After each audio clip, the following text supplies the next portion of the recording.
Am I the a-hole for throwing them out of a house that we own? Son and future in-laws decide to exclude his family from the wedding. They thought the son owned the house, not us. My wife and I bought a 4-bedroom house in Pennsylvania that my son lives in. Our son went to college in Pennsylvania and wanted to stay in the area.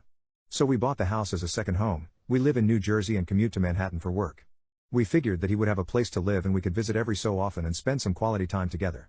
We pay the taxes and services/maintenance on the house. Our son pays for his groceries and the house utilities. All was going well for a few years. Our son meets a girl and they get serious. We met her and she seems nice enough. They announce their engagement and she moves into the house with our son.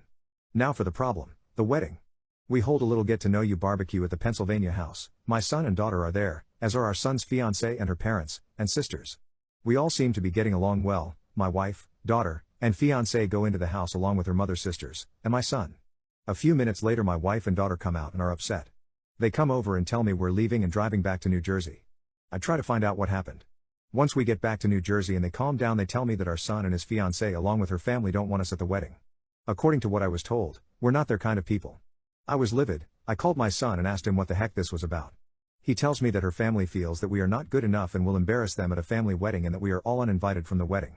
I let a week go by to calm myself down and drive back to the Pennsylvania house. The new future in-laws are in the house along with the fiancée. It appears that they all moved into the house. They ask me why I'm there. I tell them that since we aren't invited to the wedding, I was coming over to talk to my son. They tell me to leave their house. I lost it and told them that they had 30 days to get out. Tell my son I'm selling the house and he could find somewhere else to live with all of you. I go to a realtor in town and list the house for sale. They call my son at work and tell him what I said. They thought that he owned the house. He calls me and asks why I'm selling his house. I tell him I paid for it along with the taxes on it and it is mine. He was living there rent-free, but since he doesn't want us in his new life, he has to get out. I tell him the same as I told his future in-laws. They have 30 days to get out, then I'll get a lawyer and get them evicted. Am I the a-hole for taking a hard stance on this? He is my son, but the in-laws seem to take over and we no longer count.